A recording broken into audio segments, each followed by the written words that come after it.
ওই আগের যুগের মতো যে আমি রাজা, আমার কথাই আইন চলবে। প্রার্থীরা তো বিভিন্নভাবে বিভিন্ন প্রতিশ্রুতি দেয়, কিন্তু কয়টা প্রতিশ্রুতি তারা লক্ষ্যে পৌঁছাইতে পারে? তার উন্নয়নের কার্যকর দেখে আমরা তাকেই ভোট দেব। চায়ের ধোয়ার মতো কি মিশে যাবে নির্বাচনের প্রতিশ্রুতিগুলো?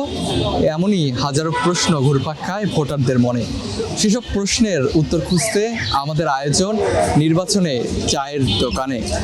সেই আয়োজনে আজকে আমরা খুঁজবো সেসব ভোটারদের মনের প্রশ্নের উত্তরগুলো। আজ আমরা এসেছি ঢাকা 15 আসনে, কথা বলবো এখানকার ভোটারদের সাথে।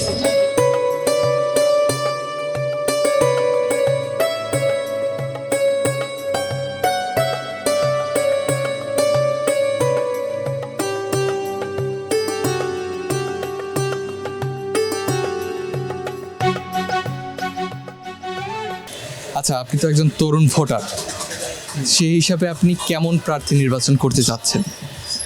আসলে বর্তমান বাংলাদেশের পরিপ্রেক্ষিতে এখন আসলে এটা নির্বাচন করা কঠিন যে আমরা কার পক্ষে যাব বা কোন দিকে যাব। কিন্তু বর্তমানে যে অবস্থা দেশের, এটা সিস্টেমের অবস্থাই খুব সমস্যা। এখন যে সিস্টেমকে নিয়ে আইসে কাজ করতে পারবে বা সিস্টেম ঠিক করতে পারবে, আমরা তার পক্ষে বা তার পরিপ্রেক্ষিতেই আমরা যাওয়ার চিন্তা করব। আপনি তো একজন বাংলাদেশের ভোটার, সেই হিসাবে আপনার যে প্রার্থীরা দাঁড়িয়েছে তাদের কাছে প্রত্যাশা কি থাকবে?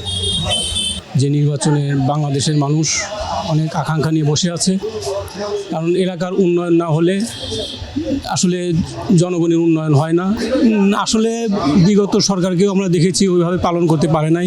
এখন সামনে যে আশা আকাঙ্ক্ষা নিয়ে যে প্রার্থীরা জনগণের সম্মুখে দাঁড়ে দাঁড়ে যাচ্ছে, তারা ওই আশাগুলো পূরণ করতে পারবেন কিনা বা তারা কাঙ্ক্ষিত লক্ষ্যে পৌঁছাতে পারবে কিনা এটা বলতে পারতেছি না। কারণ বিগত দিনেও তো দেখেছি আমরা এইভাবেই মানুষকে প্রত্যাশা দিছে, অনেক আকাঙ্ক্ষা দিছে, কিন্তু সেই আকাঙ্ক্ষার প্রতিফলন ঘটাতে পারেন নাই।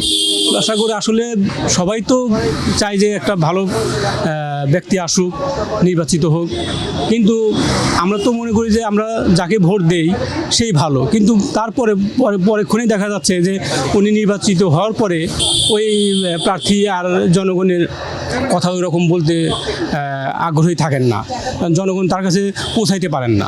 প্রার্থীরা তো বিভিন্নভাবে বিভিন্ন প্রতিশ্রুতি দেয়, কিন্তু কয়টা প্রতিশ্রুতি তারা লক্ষ্যে পৌঁছাইতে পারে? ভোটের প্রার্থী যার যার বিবেচনায় সে ভোট দেবে, যারে খুশি তাকেই ভোট দেবে, তার মর্জি মতন সে ভোট দেবে, কেন্দ্রে যাবে। ভোটারের অধিকার আছে সবারই নাগরিক হিসাবে ভোট দেওয়ার। সে ভোট দিলে দেশের একজন প্রধানমন্ত্রী হবে সে। তাই আমরা যাকে খুশি ভোট দেব, কেন্দ্রে যাই আমাদের খুশি মতন ভোট দেব। আমরা তার উন্নয়নের কার্যকর দেখে আমরা তাকেই ভোট দেব। যে উন্নয়ন দেশের জন্য ভালো করবে তাকেই আমরা ভোট দেব। এটা জামাত করুক আর বিএনপি করুক, এটা হলে যে আমাদের মর্জি মতন আমরা ভোট দেব। এবার ইনশাআল্লাহ ভালোই হবে ভোট। ডক্টর ইউনূস নিরাপত্তা যদি ভালো দিতে পারে, ভোট কেন্দ্রে মানুষও যাবে, ভোট দিবে। যে সরকারই আসুক, ধরেন উন্নত ধরনের দুটি কিনুক, যাতে আমরা চাই, এটাই আমরা মনে করেন ভালো চাই আর কি। ইয়াং জেনারেশন বা তরুণ প্রজন্ম এমন একটা প্রজন্ম যে তারা এখন বর্তমানে অন্যায়ের কাছে যাইতে চায় না, এটা স্বাভাবিক। কারণ বাংলাদেশে আমি মনে করি না আর দুর্নীতি করার মতো আছে ওই রকমভাবে। এখন সিস্টেম যদি ঠিক করে তাহলে আমি মনে করি দেশ ঠিক হবে। এখন যেই আসুক, কে আসবে এটা মানে বলা একটু সমস্যা হয়ে যাবে, কারণ নির্দলীয় লোক তো। এখন আসুক, যেই আসুক, সমস্যা নেই আমাদের, কারণ নির্দলীয় লোক আমাদের কোনো সমস্যা নাই, বা আমরা দেশে শান্তিপূর্ণভাবে থাকতে চাই। কিন্তু সিস্টেম ঠিক করলে আর একটু শান্তিপূর্ণভাবে বেশি থাকতে পারবো। আসলে আমি যে আইন বিভাগের স্টুডেন্ট, তো এখন দেশের যে আইনের যে পরিপ্রেক্ষিতে আমি মনে করি না আইন বিভাগ নামে স্বাধীন কিন্তু কাজে স্বাধীন না, বুঝছেন? তাই আমি মনে করি না আইন বিভাগে আসলে মনে করি যে মানবিকতা সব থেকে বেশি ধরা থেকে উচিত ছিল, কিন্তু এখানে আইনের পরিপ্রেক্ষিতে আইনই বেশি কার্যকর হয়। যার টাকা আছে বা ওই আগের যুগের মতো যে আমি রাজা, আমার কথাই আইন চলবে, এখনো সেই ওই একই যুগ রয়ে গেছে, বুঝছেন? যে আমার হাতে ক্ষমতা আছে মানে আইন আমি চালাইতেছি, কিন্তু যে মানে নিম্ন স্তরের সবাই কিন্তু আইনের সমান অধিকার পায় না দেশে। মানুষ মনে করতেছে আসলে সমান অধিকার, কিন্তু আইনের স্টুডেন্ট হিসেবে আমি মনে করতে গেছি না সবাই সমান অধিকার পায়, বুঝছেন? এখন আইনের কথা আর কি বলবো আমি, এই দেশের আইনের পরিপ্রেক্ষিতে হয়েছে এইরকম হয়ে গেছে, সিস্টেমের কাছে সবই সিস্টেমের কাছে দায়বদ্ধ হয়ে গেছে ভাই, বুঝছেন? নারীদের নিরাপত্তার বিষয়ে আসলে বিগত সরকার যতটুকু ছিল নারীদের নিরাপত্তার ইয়েতে, এখন যে অবস্থানে আছেন তাতে নারীদের নিরাপত্তা ওইরকম আমরা দেখতে পাচ্ছি না। মানে আমার সেন্সের থেকে আমি দেখতে পাচ্ছি না। আর নারীর এখন অনেক লাঞ্ছিত হচ্ছে, অনেকভাবে বৈষম্যের শিকার হচ্ছে। এটা যদি আগামী সরকার যদি দূর করতে পারে তাহলে আমরা মনে করব যে না, ওনাদের কাঙ্ক্ষিত প্রতিশ্রুতি রক্ষা করতে পেরেছি। হ্যাঁ, অবশ্যই উন্নয়ন তো হবেই। যে আসবে সে যদি এই জুলাই আগস্টের পরে যে উন্নয়নের জন্য সে প্রস্তুতি দিচ্ছে, সে ভোট দেব আমরা, উন্নয়ন করবে দেশের জন্য, তাকেই আমরা বেছে নেব। দেখেন, আমরা হলে যে নিম্ন ধরনের মানুষ, আমরা চাকরির জন্য এর জন্য যে কোনো সরকার আমাদের দিকে তাকিয়ে থাকবে, আমরা তার দিকেই আমরা দেখবো। যে যেমন বিএনপি যদি দেখে আমাদের হ্যাঁ গরিব মানুষ ভালো, আমরা ঠিক আছে তাকে দেবো। আর জামাত যদি দেখে যে হ্যাঁ গরিব মানুষের জন্য আমি তাকেই ভোট দেবো। প্রার্থী বেছে নেই, আমি ছোটবেলার থেকেই বিএমপি করি। আমলিগ থাকলেও আমি ওই ধানের শীষে ভোট দিচ্ছি, এখনও আমি ধানের শীষে ভোট দেবো। আমি সরাসরি আপনারে বললাম, পরিবর্তনের ক্ষেত্রে আমরা ধানের শীষে আমার একটা ভালো লাগে, এই ক্ষেত্রে আমি মনে করেন ধানের শীষে ভোট দেবো। বন্ধুকে দেখেন, মনে করেন এখন তো সবাই আগে অনেক কিছুই বলে, তখন সে আসবে, তার মনে করেন আসার পরে কাজ কাম দেখে ধরেন ভালো করলে তা আমাদের কাছে ভালো লাগবে।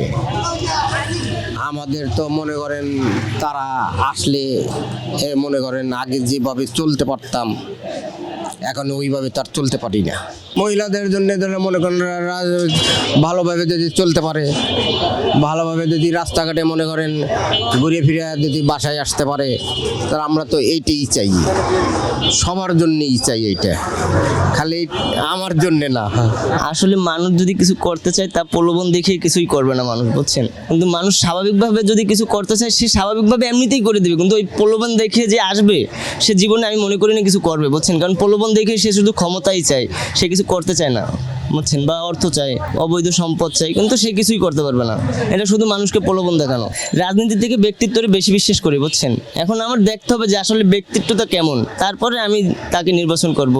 তার আগে আমার নির্বাচন করা এটা মানে অসম্ভব হবে, বুঝছেন। একটা প্রার্থী যখন একটা মঞ্চে বক্তব্য দেয়, তখন অনেকভাবে প্রতিশ্রুতি দেয় যে আমি এটা করব সেটা করব, কিন্তু কই, আমরা তো সেটা দেখতে পাচ্ছি না।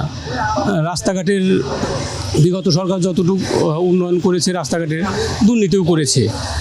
তো এখন যে সরকার আসবে, আশা করি সেই দুর্নীতি বাদ দিয়ে যদি এই সরকারের বিগত সরকারের উন্নয়নের ধারাবাহিকতা যদি রক্ষা করতে পারে, তাহলে মনে করবো যে জনগণ কিছুটুকু পেয়েছে। কর্মসংস্থানের অভাব বলতে আসলে এই যে বিগত যে সরকার পতন হয়েছে, তারপরে আমরা দেখেছি গার্মেন্টস সেক্টরে অনেক ধস নেমেছে, বিভিন্ন ব্যবসা প্রতিষ্ঠানেরও ধস নেমেছে।